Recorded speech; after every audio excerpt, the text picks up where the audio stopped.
Dans la paracha de Miketz, lorsque Pharaon a un rêve qui le perturbe, et bien sûr, il veut savoir quel est le message qui lui a été transmis, finalement, il fait venir Yosef, et après qu'il lui raconte le rêve en lui disant « J'ai entendu que tu sais expliquer les rêves »,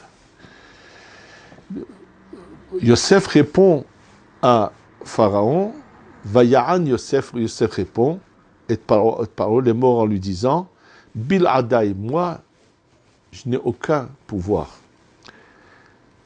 Elohim Ya'ane et Shlom Paro. Dieu va répondre la paix de Paro, c'est-à-dire va donner l'explication. Nous allons donc essayer de comprendre ensemble pourquoi, lorsque Yosef va répondre à Pharaon pour lui dire c'est Dieu qui va nous donner l'explication du rêve, il utilise le nom de Dieu qui est le nom de Elohim et non pas le nom de Dieu qui s'écrit par les 4 lettres, le Yud, le He, le Vav et le He. Sachez que ce qu'on va apprendre à voir, c'est que tout a une importance et que chaque terme utilisé dans la Torah a une signification. D'ailleurs, le Harizal nous fait remarquer une chose de très importante. Quand on parle de Pharaon, c'est une lignée de rois qui sont appelés comme cela au nom de l'ange dont ils sont les représentants dans ce bas monde. Et ce que eux sortent de leur bouche, ou ce qu'ils ont pu faire, toute cette puissance qu'ils avaient en magie, en pouvant empêcher que quiconque sorte de leur territoire, venait de cet ange du mal là-haut, dont ils étaient un peu le récipient dans lequel cet ange du mal pouvait résider, et c'était grâce à cela qu'ils avaient tous les pouvoirs qu'ils avaient. Et nous dit le Harizal, regarde bien, lorsque Yosef répond à ce pharaon-là, en lui disant Dieu répondra, Dieu va être éclairé, il accepte le principe de la royauté de Dieu sur terre. Or, lorsque Moshe Rabbeinu va chez Pharaon pour lui dire Dieu m'a envoyé chez toi, mais là, à ce moment-là, Moshe Rabbeinu utilise le terme de Dieu sous la forme des 4 lettres, le Yud, le He, le Vav et le He. Il lui dit Mi Adonai Sheshma Bekolo. Qui est Dieu que je vais écouter sa voix? Dit le Harizal, mais attention, quand la Torah nous parle des paroles de Pharaon, c'est pas le même, c'est évident, mais c'est la même force qui continue. C'est ce qui sort de leur bouche et ce que l'ange qui est au-dessus d'eux leur donne leur met dans la bouche. Comment se fait-il qu'ici, il accepte le royaume de Dieu, puisque Yosef, en lui disant, c'est Dieu qui va nous éclairer, donc ça veut dire la royauté de Dieu en bas est existante, et lorsque ce sera Moshe qui vient au nom de Dieu, qui est Dieu que j'écouterai sa voix? Mais, attention, ce ne sont pas les mêmes termes qui sont utilisés. Et d'ailleurs, combien le Zohar s'allonge pour dire la différence qu'il y a entre ces deux termes, mais je vous signale déjà que Rashi, dans Bereshit, nous a fait remarquer cette différence dans la création du monde, lorsqu'il est dit Bereshit bara Elohim et Hashamayim ve haaretz. Et là, dans ce verset, le nom de Elohim est mentionné. Et quelques versets plus tard, il est dit Biyom asot Adonai Elohim eretz shamayim. Et subitement, il nous est dit que Dieu la terre est créée par, et 2 noms de Dieu sont mentionnés, Hashem Elohim. Et Rashi, qui remarque cela, explique la différence entre que le Shem Elohim représente la Midat Adin, le Shem Havaya, Yud Kevav, qui représente la Midat Arachamim. Là-bas, et donc Dieu, au début, voulait créer le monde dans la Midat Adin, et ensuite il a uni le Din et la Rachamim.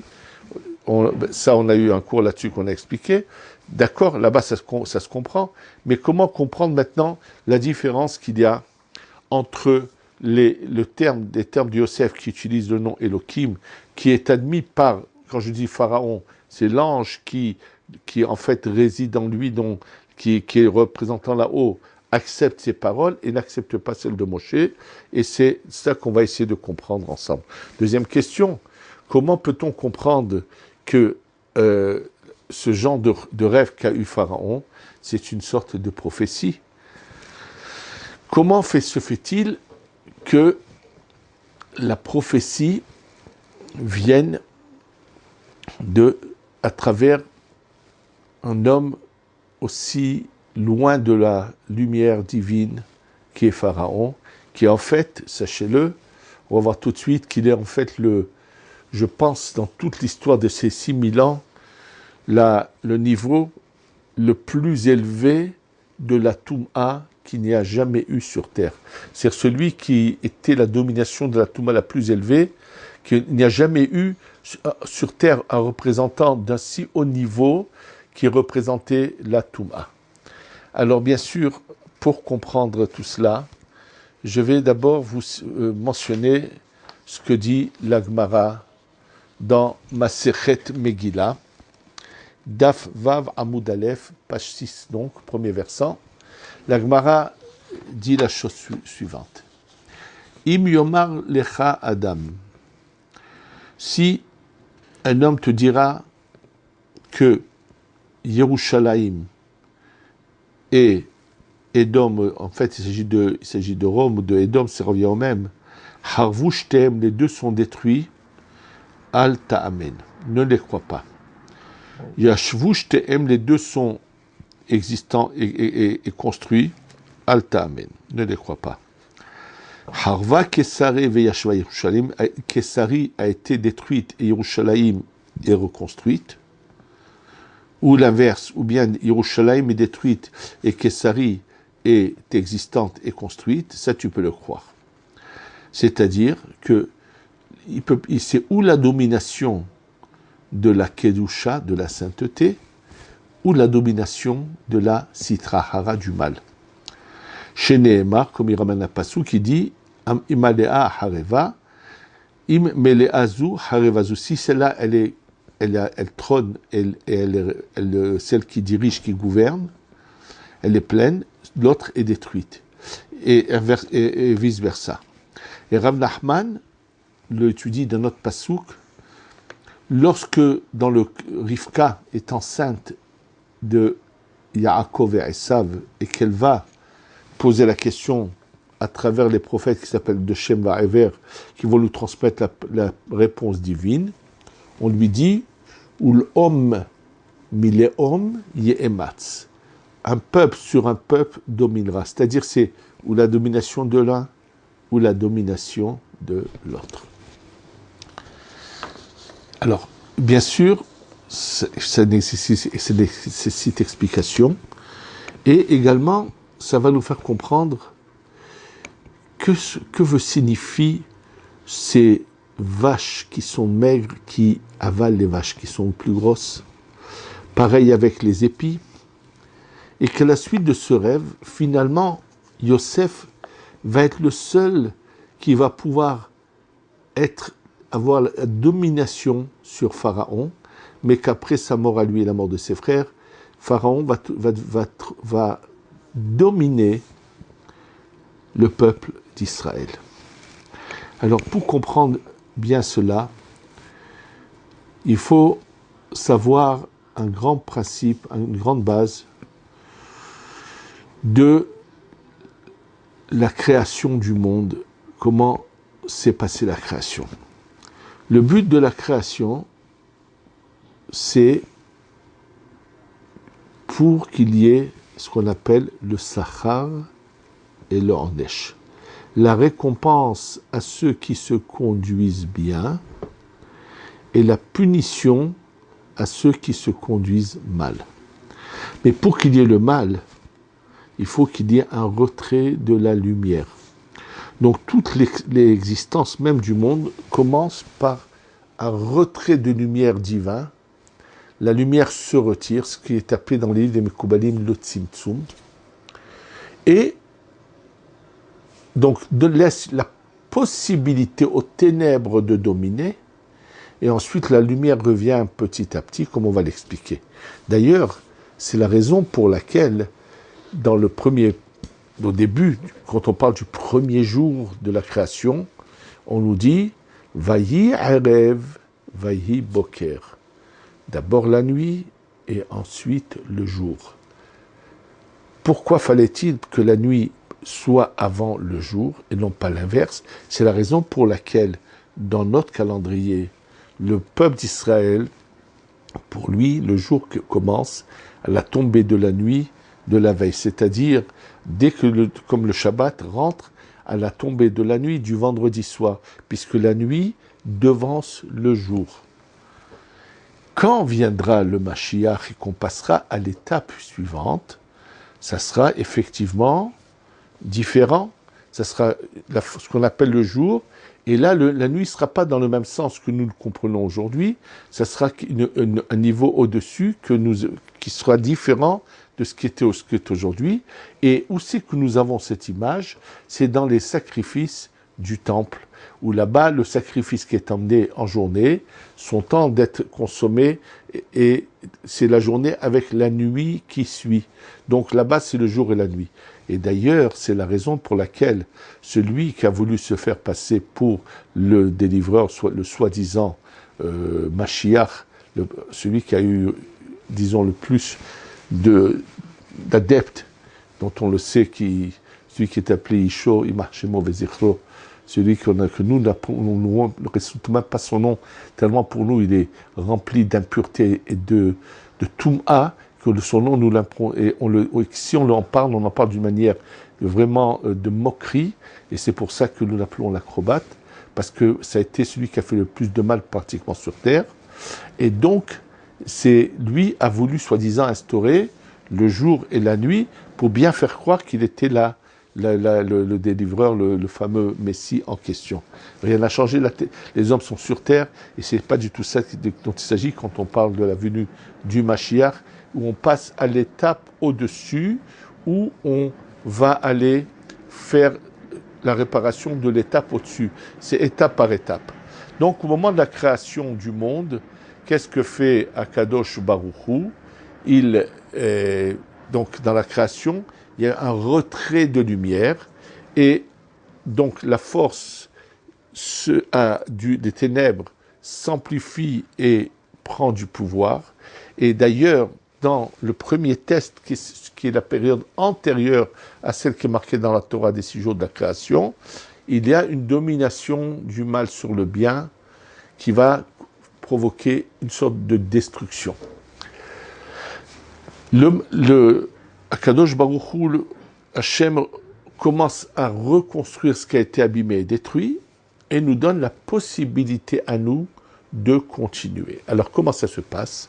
La lumière divine descend de niveau en niveau, et le niveau où se passe toute l'histoire, c'est le monde de la Hatzilut. Dans le monde de la Hatzilut, où on nous parle de la lumière qui descend, elle va descendre par 5 niveaux qui sont en allusion dans le nom de Dieu. Dans le Yud du nom de Dieu, il y a la pointe du Yud qui fait allusion au plus haut niveau qu'on appelle le Keter. C'est-à-dire que la lumière divine va rentrer dans le Keter de la Hatzilut. Là, bien sûr, le mal n'a aucune emprise du tout. Du Keter de la Hatzilut, ça va descendre dans le Yud qui est la Chochma de la Hatzilut. C'est également, il n'y a aucune emprise. Et ensuite, ça va descendre dans la Bina, la Neshama de la Hatzilut. Et là, la Bina, la Neshama de la Hatzilut est confrontée à un problème qu'on va voir tout de suite. Pas la Bina elle-même, la Bina elle-même est inaccessible.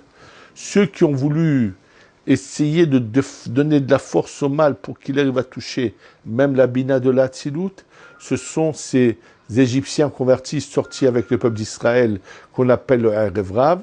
Dans la faute du veau d'or, leur but était de donner de la puissance au mal, comme on va l'expliquer tout de suite, d'où il était et comment ils voulaient le faire monter. Ensuite, de la Bina, la Neshama de la Hatzilut, la lumière descend vers le bas de la Hatzilut, qu'on appelle la Tiferet, ou dans les termes de Mekoubalim, Za Ze'eran Pin de Hatzilut, et dont, par exemple, Yaakov Avinu était, sa neshama venait de cette Tiferet, et de cette Tiferet, du Yesod de cette Tiferet venait Yosef, et ensuite la lumière descend au dernier niveau de la Hatzilut, qui s'appelle la Malchut, la Shechina. Et là, il y a le problème. Si la Shechina reçoit la lumière intense, en puissance, alors le mal qui se trouve juste à la limite n'arrive pas à s'approcher, n'a aucune emprise. Et quelle est la lumière puissante, la plus puissante? C'est le nom Yud Kevavke qui descend jusqu'à la Malchut de la Hatzilut. Dans ce cas-là, le mal est complètement dominé, il ne peut plus rien faire, et c'est ça le but de notre travail à nous. À chaque fois que quelqu'un fait une mitzvah, il fait rentrer dans la Tiferet et la Malchut de la Hatzilut la lumière de la Chochma et de la Bina. La lumière de la Chochma, c'est le Yud Kevavke, la Bina, c'est le nom Ehyeh, Aleph Ke Yud Ke. Mais que se passe-t-il lorsque quelqu'un a fait donc quelque chose de beau, une belle Torah, une belle mitzvah, a fait descendre cette lumière dans la Tiferet et la Malchut, et qu'ensuite, Chas Veshalom, il fait une faute? Et bien tout simplement, il fait que il va séparer ces deux lumières qui sont entrées dans la Tiferet et Malchut, qui s'appellent la Chochma et la Bina, le nom de Dieu Yud Kevavke et le Ehyeh, vont se séparer. Le Yud Kevavke va se retirer et il va laisser sans protection le nom Ehyeh sans protection. Et ce nom Ehyeh sans protection va être par le bas au-dessous de la Tzilut. Les forces du mal vont avoir une emprise et vont puiser dans ce Shem Ehyeh. C'est ce qui s'est passé lorsque Avraham, Yitzhak et Yaakov ont commencé la réparation de la faute de Adam Arishon. Ils ont fait descendre dans la Tiferet et la Malchut le nom de Havaya Yud Kevavke et le nom de Ehyeh en 10 niveaux. Et lorsque les frères de Yosef, alors qui sont les frères de Yosef? Dans le cours précédent que je vous conseille de voir avant de voir ce cours, dans lequel on a parlé de la tunique de Yosef, en fait les frères de Yosef sont des parcelles de la Malchut de la Tzilut au plus bas niveau. Au-dessus d'eux, il y a Yosef. C'est pour ça que le Tikkun, qu'est-ce qui s'est passé par la faute d'Adam Arishon? La lumière s'étant retirée, le mal a une emprise même sur la Malchut de la Tzilut, Chas Veshalom, et donc la réparation c'était de refaire descendre la lumière puissante. C'est ce que fait Yaakov en passant par Yosef lorsqu'il a 17 ans, qu'il est arrivé à un niveau où il est appelé le fils de sa vieillesse. Le mot vieillesse veut dire le fils de la Chochma. Donc il peut recevoir, réceptionner la lumière de la Chochma qui est le Yud Kevavke. Et qu'est-ce que doit faire ensuite Yosef? Le faire passer à ses frères qui sont la Malchut. Et si la Malchut de la Kedusha de la Tzilut reçoit la lumière, tout est réparé. Et c'est la construction du temple, c'est la délivrance du peuple d'Israël. C'est pour ça qu'il est dit que lorsque nous sommes en exil, la Shechina est également en exil. C'est-à-dire tout le temps qu'il n'y a pas de réparation, la Malchut de la Tzilut ne reçoit pas la lumière qu'il faut et il y a un pouvoir dans le mal de puiser dans la Malchut et de prendre de la lumière. Mais quelle lumière? La lumière la plus faible, qui est le nom Elohim, eux, ils peuvent se servir, et lorsque eux s'en servent, alors eux s'appellent Elohim Acherim, c'est-à-dire qu'ils ont pris la Kedusha, ils l'ont rentrée dans la Sitra Achara. De la même manière, donc ici, c'est la Malchut de la Tzilut qui domine, parce qu'elle a le Shem Havaya Yud Kevavke en elle. La Malchut de la Klippa, la Malchut du mal, ne peut pas dominer. C'est ça ce que veut nous dire la Gemara. Imalea Hareva. C'est ou un domine ou l'autre. Si la Malchut de la Tzilut reçoit lumière intense, automatiquement, la Malchut de la Klippa n'a pas de pouvoir, n'a aucun sens. Maintenant, comment la Malchut de la Klippa peut dominer? C'est lorsque le Yud Kevavke s'en va et qu'il reste que le Shem Elohim tout seul. Dans ce cas-là, la Malchut de la Klippa a le pouvoir de dominer. Et lorsque la Malchut de la Klippa a le pouvoir de dominer, alors elle a le pouvoir dans ce monde bas d'être la dirigeante, de dominer le peuple d'Israël. Donc, notre devoir, c'est de constamment faire descendre, par nos mitzvot, par notre Torah, le Yud-Ke, le Vav et le Ke, jusqu'à la Malchut de la Tzilut, pour empêcher que la Malchut du mal puisse dominer. À cette époque-là, Paro, il représente la Malchut de la Klippa, mais au plus haut niveau, et donc c'est son ange là-haut qui domine. Lorsque Yosef lui dit, c'est pas sans raison. Yosef est conscient que lorsque ses frères l'ont vendu, ils ont empêché que le Yesod de la Tiferet répare la malchut de ses frères et leur fasse passer la lumière. Donc, ils ont donné la puissance à qui? À la malchut de la Klippa. Ils ont retiré les Yud Kevavke. Et comme ils ont laissé que les 10 fois Ehye, de Shem Ehye, qui est 21, est resté là, mais sans protection, sans le Yud Kevavke, donc ils vont provoquer un exil de 210 ans. 10 fois 21, c'est 210. C'est pour ça que le Galut Mitzrayim va durer 210 ans. Parce que grâce à Avraham, Yitzhak et Yaakov, qui répare le monde de la Hatzilut qu'avait entaché, abîmé Adam Arishon avec nous, qui était inclus en lui. Lui, il n'a pas fait volontairement, mais à cause de ceux qui n'étaient pas bons, qui étaient en lui, ça s'est fait. Donc, ils ont donné la possibilité aux forces du mal d'agir, mais ils pouvaient agir, mais ils n'avaient rien à prendre. Viennent Avraham, Yitzhak et Yaakov, ramènent la lumière intense du Yud Kevavke de la Chochma avec celle de la Bina du Shemeke de 21, 26 et 21 ensemble redescendent vers la Tiferet et la Malchut, et donc fait que la Malchut de la Tzilut domine. C'est Avraham, Yitzhak et Yaakov, ça se passe très bien. Et voilà que lorsque les frères de Yosef vendent Yosef, vont malheureusement faire partir uniquement le Yud Kevavke de la Chochma qui est descendu dans la Tiferet et la Malchut, et vont laisser là le Yeke seul, et automatiquement le Shem Elohim qui de toute façon est présent, mais qui n'a plus de protection, à travers lui vont venir les forces du mal puiser, et puisqu'ils puisent dans les 10 fois les Ehye qui étaient là, présents, sans protection, ça va entraîner ce galout de 210 ans.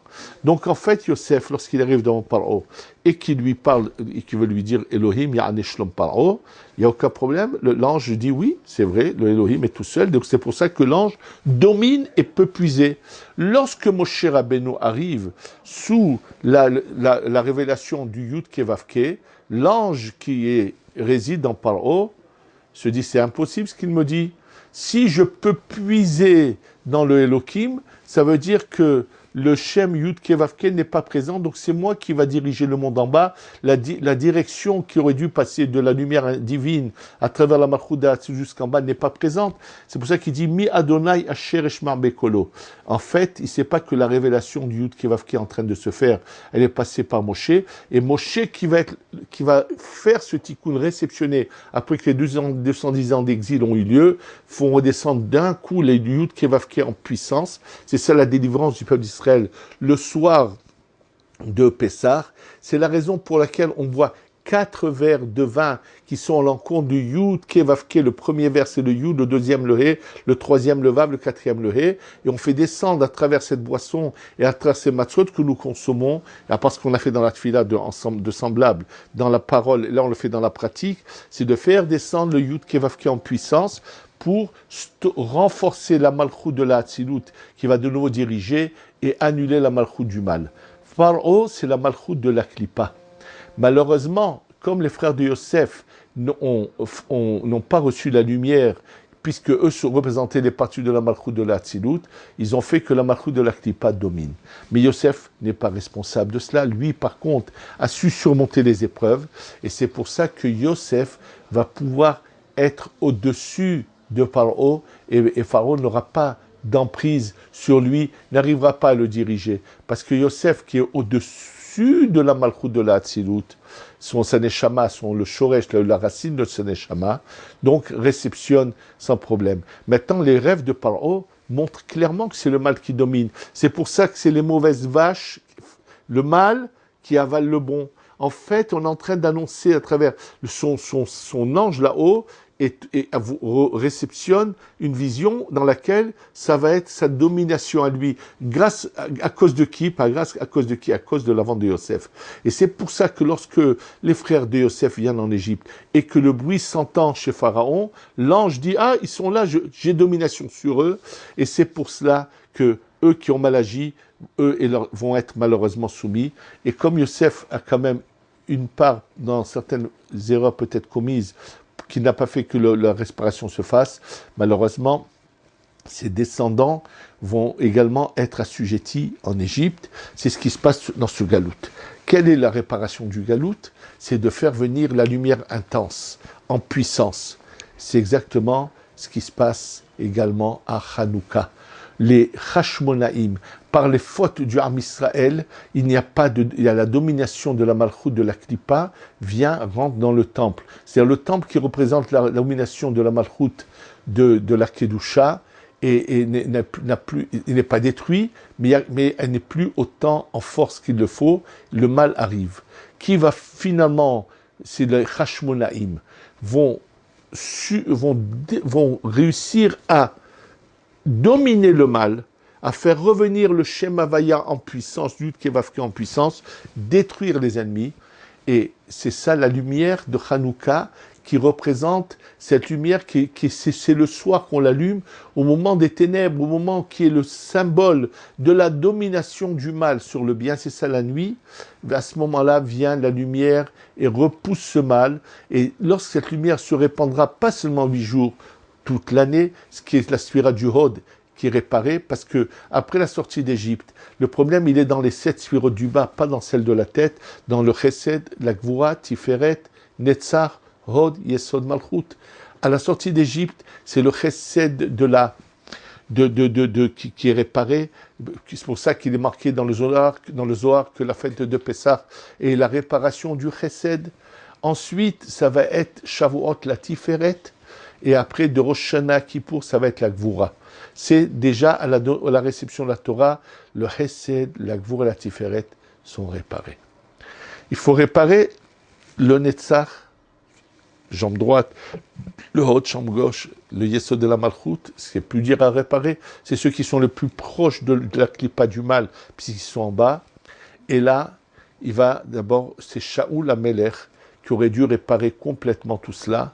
Et s'il l'avait fait, il aurait été le Mashiach ben Yosef et David Mashiach ben David, et on aurait eu déjà on serait passé à l'étape suivante depuis cette époque-là.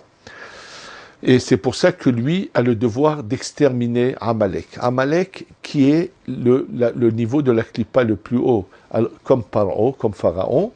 Malheureusement, Shaoul ne fait pas ce qu'il faut. Et qui c'est qui va commencer à réparer le Netzar? C'est le roi David, en récitant ses Tehillim. C'est Ne'imot, Bimincha Netzar, les Tehillim ont commencé. La continuation de David va passer à travers Mordechai Yehudi, qui ne se prosterne pas à Esav, et à ce moment-là, à Purim est réparé le Netzar. Ensuite, on arrive au Hod, mais le Hod n'est réparé que 8 jours pour l'instant, à Hanouka.